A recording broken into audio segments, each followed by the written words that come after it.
إنما تصيبون العلم بصدقكم مع الله عز وجل.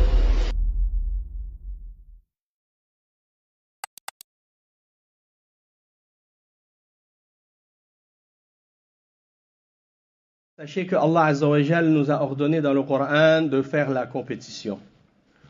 Et donc on est tous en train de compétitionner, Inch'Allah, dans le bien. Et ça, c'est ce que Allah Azza wa Jal nous ordonne. De faire la course les uns contre les autres dans le bien, vers le paradis, vers l'agrément d'Allah subhanahu wa ta'ala. Allah Azza wa Jal, il nous ordonne dans plusieurs versets. Il dit Sari'u ila maghfiratin min rabbikum. Sari'u al-musara'a, c'est-à-dire on se fait la course les uns aux autres pour arriver au paradis, pour arriver dans le bien, pour faire le bien, pour faire les bonnes œuvres, pour faire les actes d'obéissance que Allah aime. On fait la compétition les uns contre les autres dans le bien, pas pour s'écraser les uns les autres, pas pour que nous on arrive puis qu'on laisse les autres sur l'égarement ou dans le mal, non, pour s'entraider les uns les autres, pour se donner le bon conseil les uns aux autres, pour s'encourager les uns les autres à se rappeler d'Allah Azza wa Jal et à s'écarter des péchés. C'est très important. Et si vous observez dans tous ces versets, Allah Azza wa Jal, il dit وَفِي ذَلِكَ فَلْيَتَنَافَسِ الْمُتَنَافِسُونَ. Al-munafasa, ça a un rapport aussi avec le fait de faire la compétition les uns contre les autres. On fait la compétition les uns contre les autres dans le bien, mais aussi ça implique qu'on s'entraide les uns les autres pour le bien. Et quand vous regardez aussi le fait que Allah Azza wa Jal, il utilise le pluriel dans tous ces versets-là, quand on dit dans Surat Al-Fatiha, Ihdina Sirat al-Mustaqim. Ihdina, guide-nous. Sabiqu, Sari'u. Et il dit aussi wa'tasimu bihablillahi jami'an wala tatafarraqu.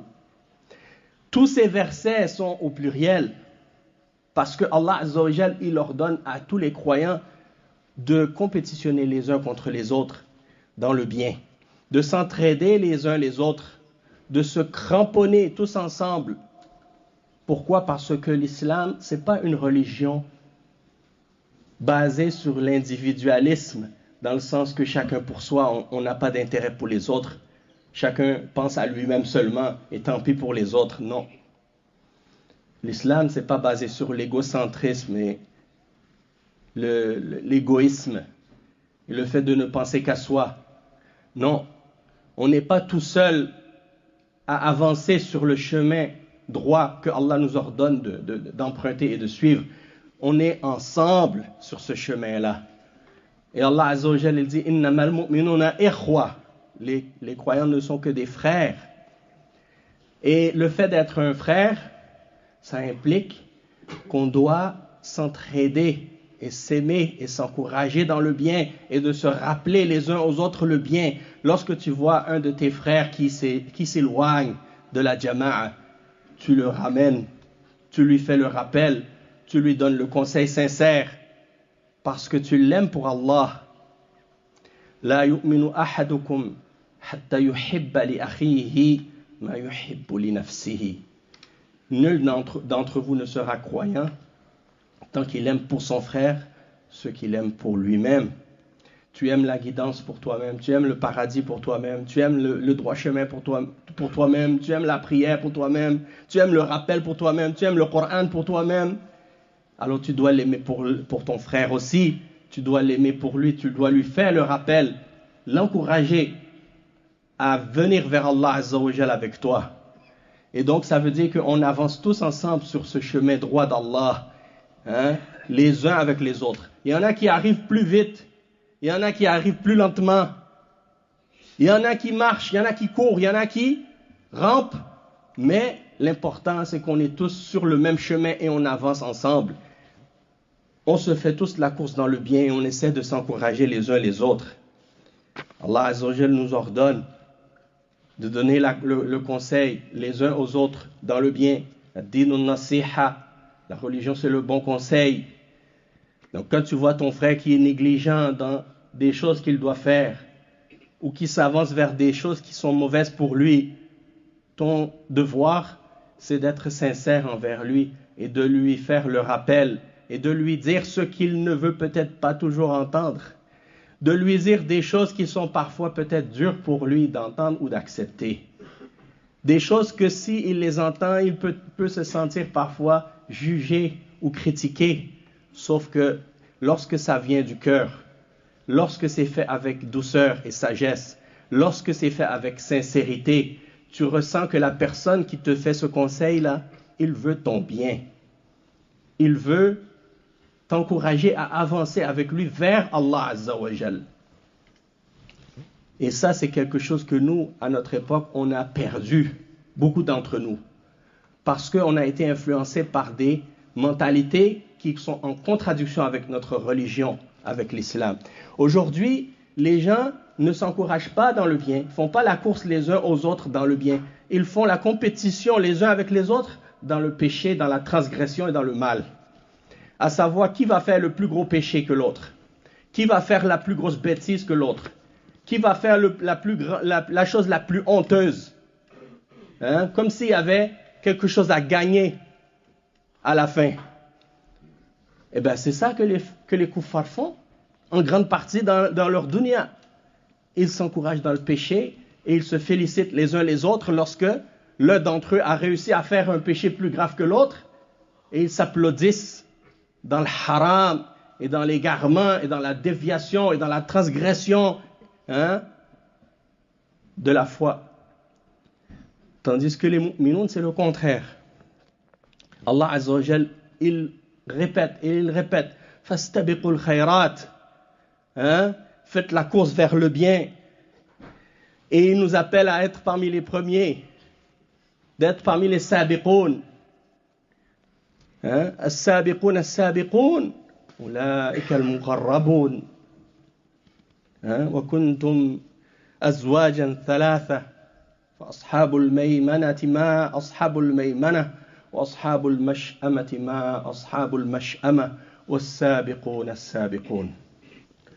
Donc il y a les gens de la droite, il y a les gens de la gauche, et il y a ceux qui devancent les autres. Ceux qui devancent les autres dans le bien. Et ça, c'est quelque chose que les sahaba avaient entre eux. Ils faisaient la compétition les uns les autres dans le bien. Une fois, les pauvres parmi les sahaba sont venus voir le prophète sallallahu alayhi wa sallam, parmi les muhajirin.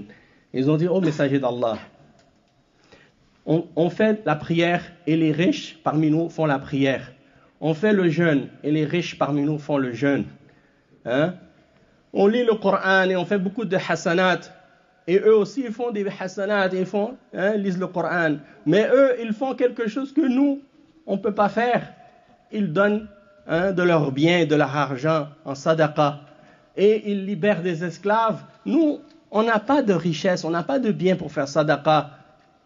Et on n'a pas d'esclaves à libérer. Donc comment est-ce qu'on peut les dépasser? Comment on peut faire pour compétitionner avec ceux-là? C'est une compétition ou une concurrence qui n'est pas équivalente ou égale.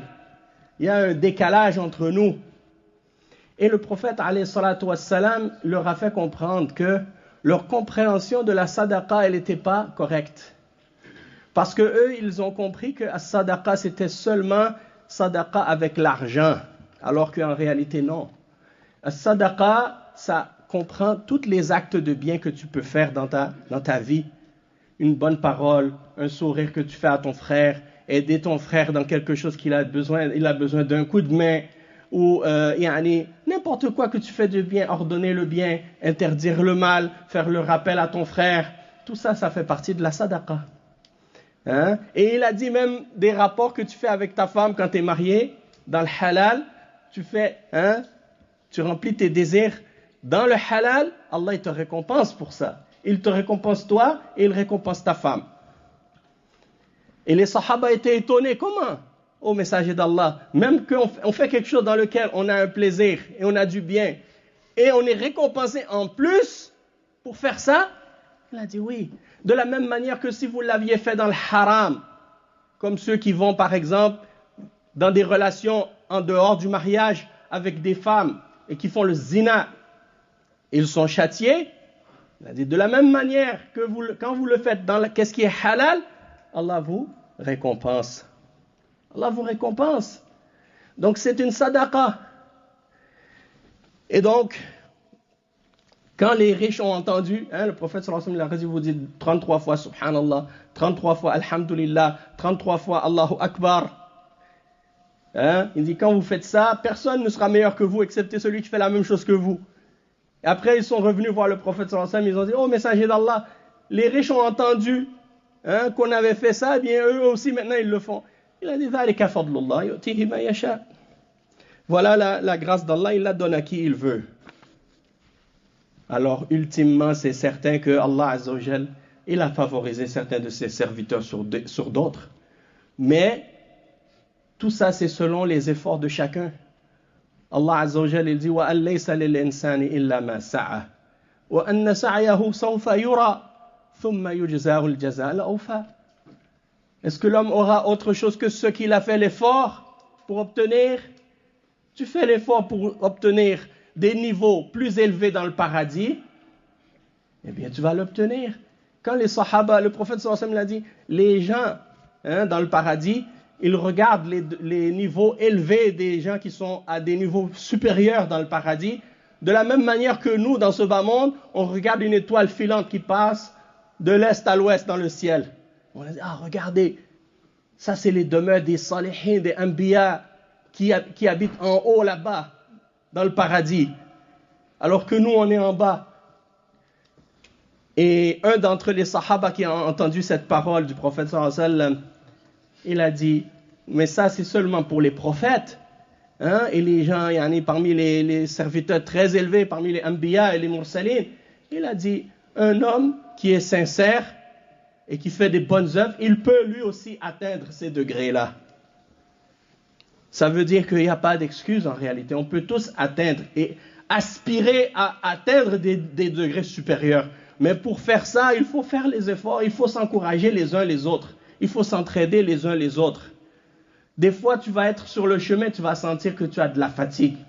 Tu as de la dépression, tu es déprimé, tu es fatigué, tu es découragé, tu te sens faible, tu te sens seul. Surtout dans ce pays, beaucoup de gens souffrent de la solitude. On est tous ensemble, mais en même temps, on se sent isolé, seul, comme si on n'a personne. Mais de se rappeler qu'on a Allah Azza wa Jal. Et du moment qu'on se rappelle qu'on a Allah et qu'on a les uns les autres, parce qu'on est des frères, on peut s'entraider, se soutenir les uns les autres dans le bien. Trouver des frères qu'on voit et à qui on dit salam tous les jours, c'est une bonne chose. Mais on a besoin parfois d'un soutien de plus. On a besoin d'un vrai ami. Un ami sincère. Quelqu'un à qui on peut parler de nos problèmes, qui va nous donner des bons conseils pour Allah, qui veut du bien pour nous comme nous on veut du bien pour lui. Quelqu'un avec qui on a une relation de fraternité islamique sincère et véridique. Et ça, c'est ça le défi. Si tu as trouvé cette personne, tu as trouvé la meilleure richesse dans ce bas monde. Il n'y a pas quelque chose qui est meilleur que ça.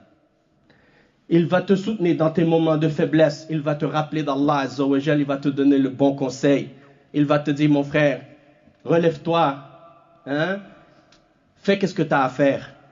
Tu as des responsabilités, tu as des devoirs. Tu dois les prendre et tu dois t'accrocher.